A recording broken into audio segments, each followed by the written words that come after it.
Today I've got a few slides just introducing MOVA Tools to start with. Most of you will have probably seen them before in some of the MOVA user group or the sort of signals roadshow that TRL did. And then we'll go through an example of entering some data, which is one of the examples in the appendix of the user guide. So without further ado, start going through some slides. Initial view is just sort of a screenshot of what you can expect to see from the new MOVA Tools. See it, to those of you that have used Transit before, it should be reasonably familiar. You know, some of the screens certainly are fairly similar. You can see it's a big difference from the old MOVA Setup. So MOVA Tools is now our sort of replacement for MOVA Setup. So from the end of last year, we've withdrawn support for all of the old versions of MOVA Setup for Windows and the DOS programs. So MOVA Tools is now the product you use to create all your MOVA datasets going back to MOVA version 2.9. In the future, we'll also be looking to integrate the MOVA COM functionality into the same product, so you'll just have the one product for all your interaction with MOVA. As I said before, it's sort of been based on the Transit code, so what you'll see is very familiar to Transit users to start with, and of course we have the benefits of taking a few of the features out of Transit. Obviously it's been a fairly well tested product over the years, and you'll see improvements there compared to MOVA Setup for Windows.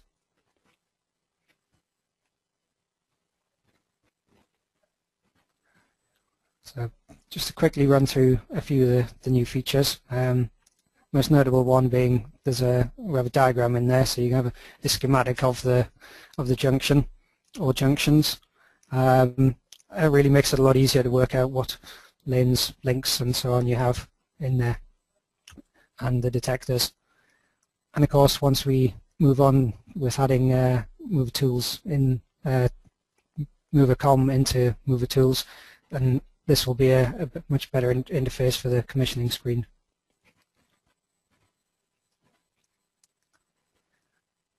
Some of the other benefits you get, we can do linked MOVA all in the same sort of file in MOVA Tools now, so it makes it easier to manage changes, a whole scheme in a single in a file.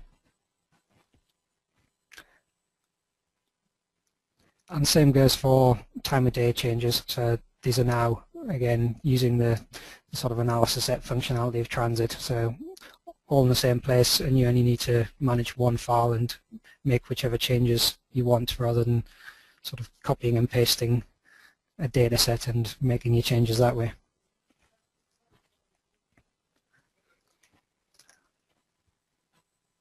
Finally, just a few other little features we put in there. You'll notice the file format's changed, so MOVA Tools now saves to .mova format. Obviously you can import all your existing MOVA datasets, and when you need to create a dataset to go out to the controller, then you can export again to MDS or the older DT formats. With Transit you get the sort of task list of items that need to be rectified before saving to a data set. Obviously undo and redo things as you go. We have a report, so you can have a PDF report which you can then take into Word as well, and a little tool to help with setting up SD codes.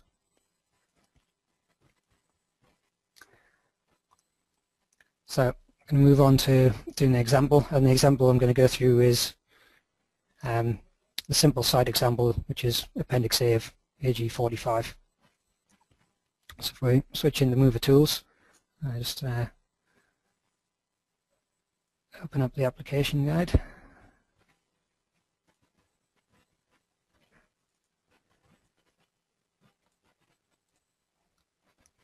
So this is a quick overview of the example we're going to go through. It's a very simple T-junction, and we have some staging here, a little bit of information about lanes and so on. You don't really need to go through all the details. In your own time you could look afterwards and see where we get all the information from, and also in the application guide we have a report from MOVA Tools, so you can see the data we've entered. And also with MOVA Tools we include this as an example file, so you can see the data that we've entered and compare against a file that you've done yourself to see if you're entering the same sort of thing. So in the MOVA Tools interface, you always have this sort of tree view overview of the data that's been entered, and we have some buttons down the sides that take you quickly to areas of data you might want to enter.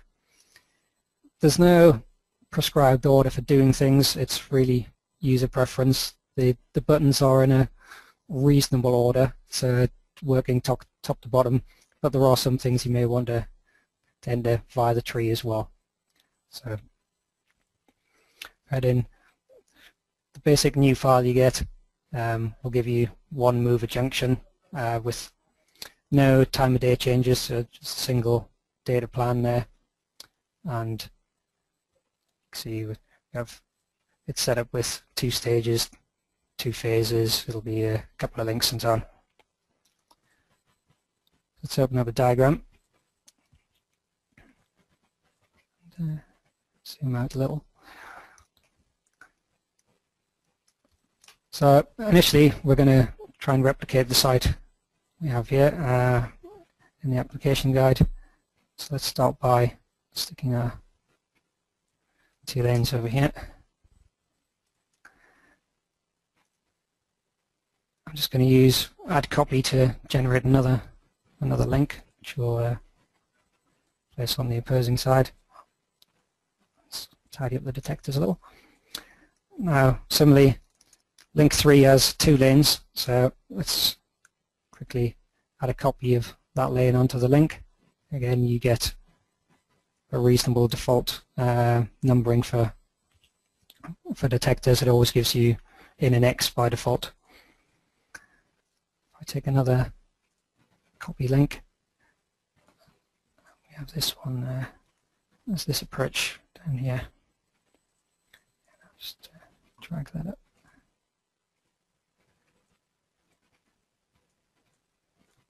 And finally we have a 5th link. Now this one's a pedestrian link, not a vehicle link, so we need to go into the properties here and change it to a pedestrian. You'll see we get this delightful pedestrian symbol there.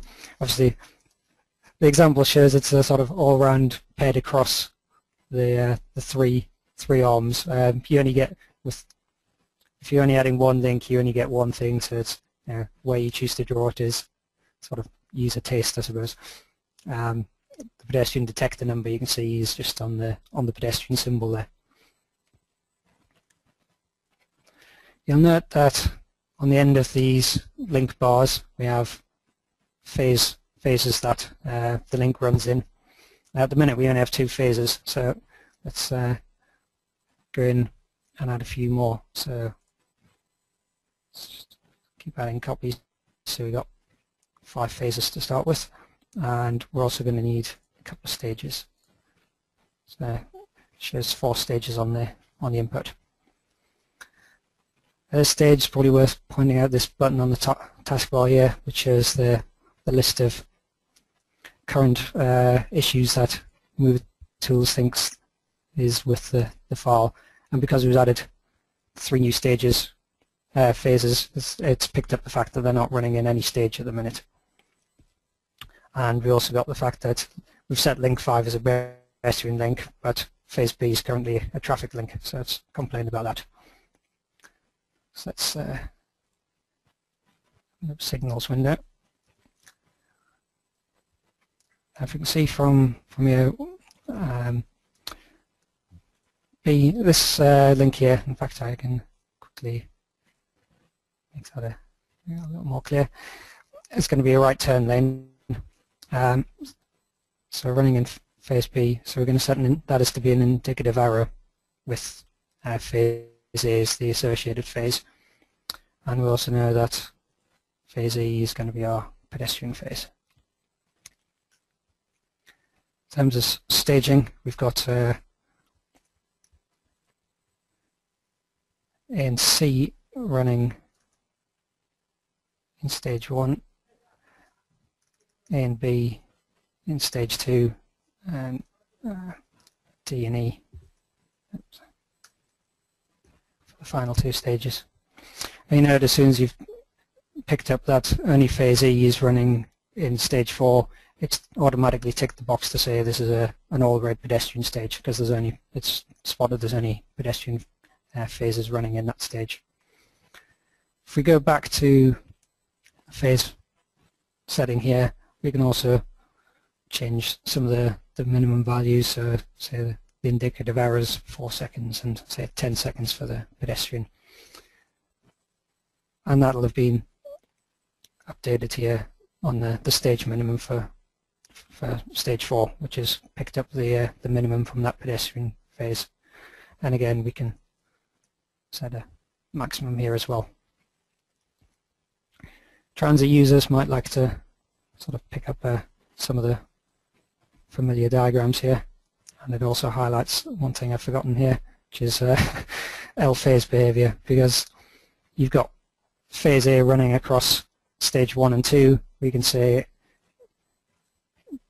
it runs in consecutive stages, and that will automatically set the L phase value to -1. If we wanted to manually set it to a particular phase confirm, then we can pick a phase confirm channel and enter it.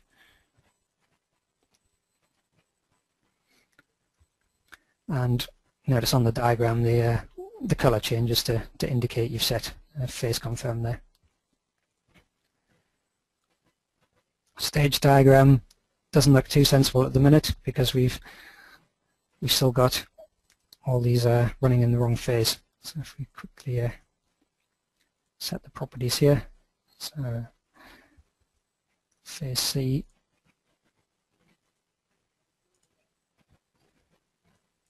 phase D, and the pedestrian link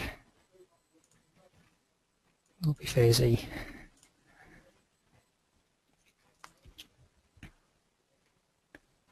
That one didn't take, yeah, that was still phase B. That should have been D. That was not pedestrian.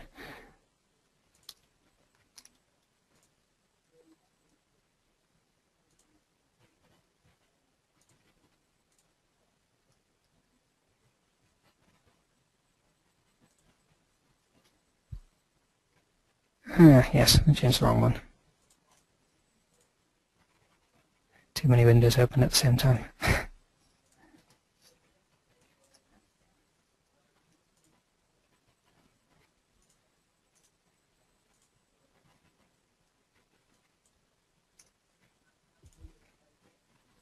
Okay, that's better. So now our phase diagram looks reasonably sensible with the fact we want to should be phase C here, but we'll correct that one.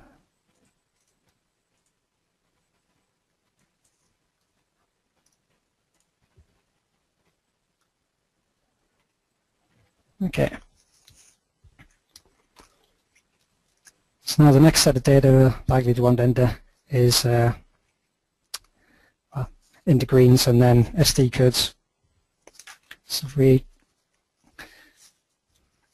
look at into greens first, and this is sort of data, if you've done the scheme in transit first, you can just copy and paste straight into here. I'll stick in some reasonable values to start with in here.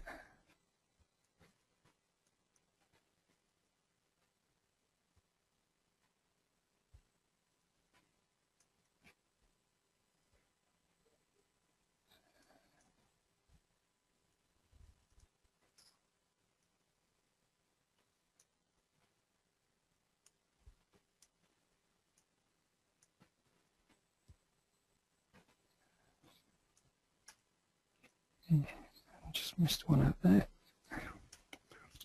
Okay. Now, the interstage matrix for MOVA is calculated automatically from your integrations you've entered here. And so the final thing you have to choose is really, are you going to make some of these changes only permissible for emergency changes or banned entirely? So if you have emergency links, you could set one of those.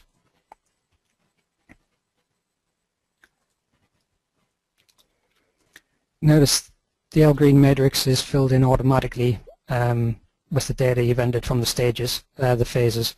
So it knows that link 1's running in two stages. Link 2, it knows it's opposed, unopposed, and so on. So it gives us an initial SD code matrix as well. And what we might want to do here is change these for more typical values for a sort of an opposed right turn. So I'll stick here 12 in here and code 21 there. Now what we can do now is actually test to see what will happen with those codes we rendered. So you say we're currently in stage 1 and link 1's demanded. Obviously we'll continue demanding stage 1. If stage 2 is also demanded, again, because of the code here, we're still demanding stage 1. We can see that had we been stage 1 and only link 2 demanded, then we get a demand for stage 2.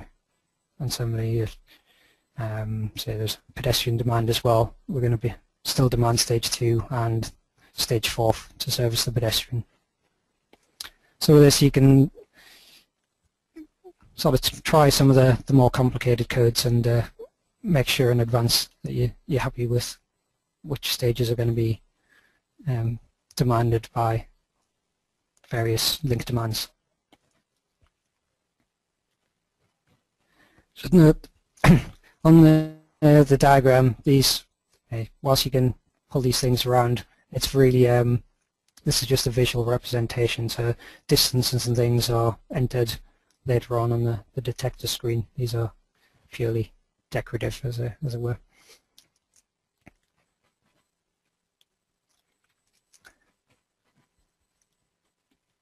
Now some of these other windows let us see sort of chunks of data at the same time, so you can sort of get an overview of all the links, all the lanes and so on, and enter particular values that you may wish to set on each of these.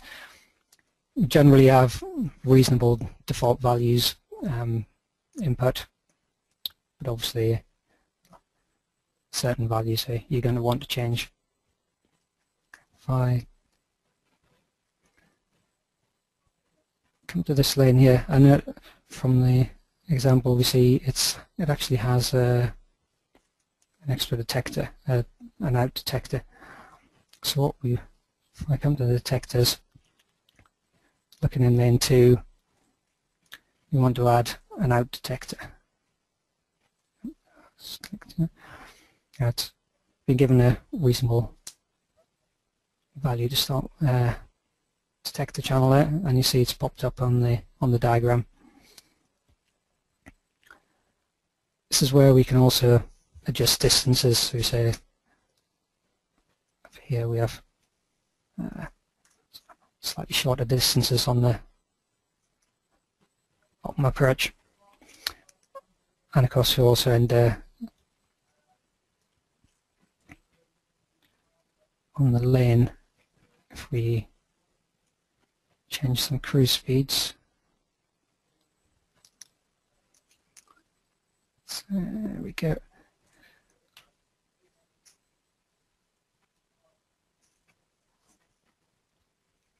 You also see that values are updated on the cruise time from X detector to the stop line based on the new cruise speed. We also can change some of these values.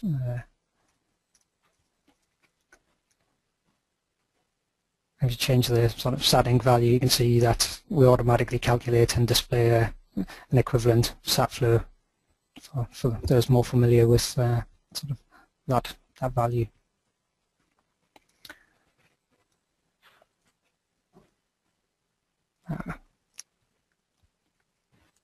Just quickly save the file. I'll drop it on the desktop.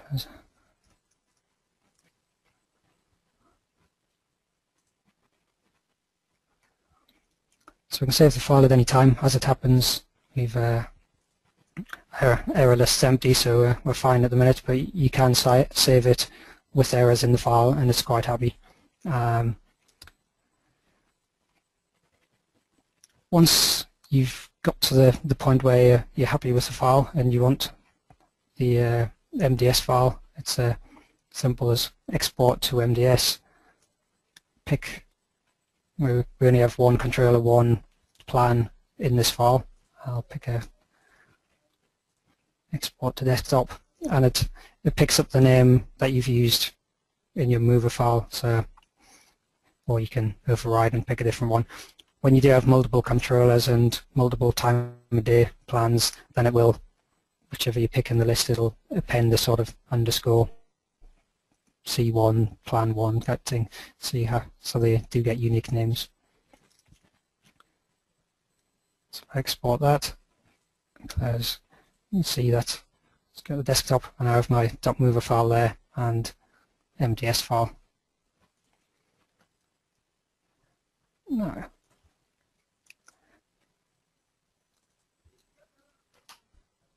you double click, open the MOVA file. It's take us back to where we were.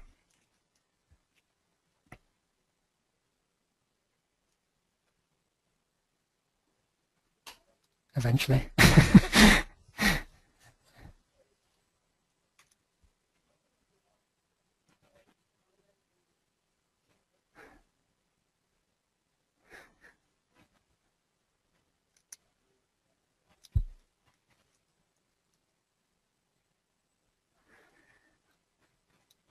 Things that you can pick up at any time and make further changes to the dataset. The other thing that can be done, if I just close this again, if you're working on a file and you only have the dataset, double-clicking will import that into MOVA Tools.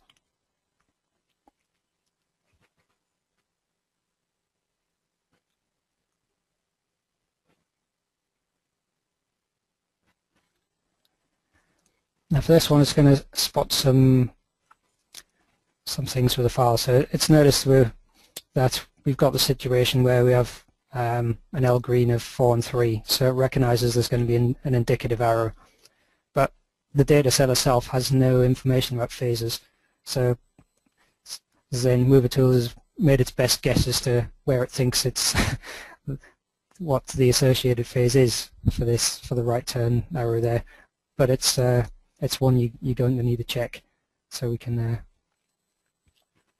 come in there, and in this case we've got it right. The other thing is, with the diagram, this is the sort of thing you're likely to see first time importing a new file. All the link, because you've got no information about where the links are, they're all just sort of dropped on a line on top of each other. But it's a very sort of a quick job to pick them up and drag a few around. There is a sort of auto-arrange thing which will stick them in a slightly more ordered list, but again, it doesn't take long to bring a few across and drop them into a more reasonable arrangement.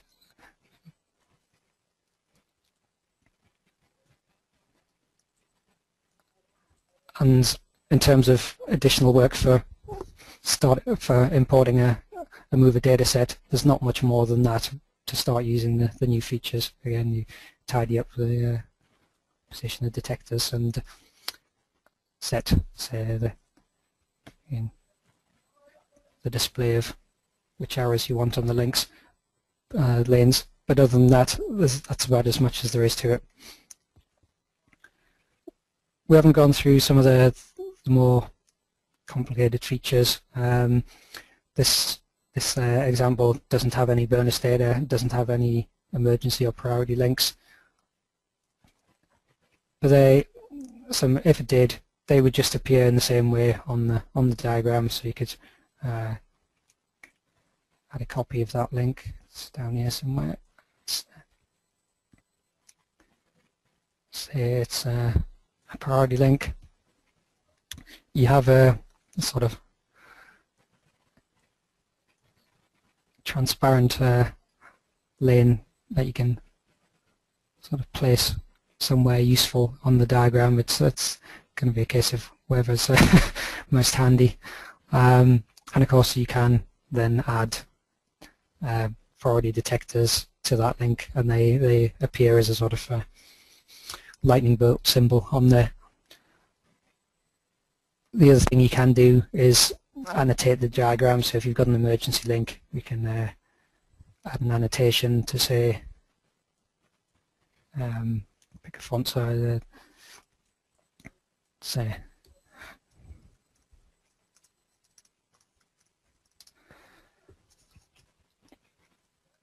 and that will have appeared somewhere on here. There we go. So you can drop that next to your priority link and say input the rules that you're expecting to be that link's going to work off. So if you need anything in the controller setting up, you can note it down here, and you've got a note of everything that's required for the site there in the same place.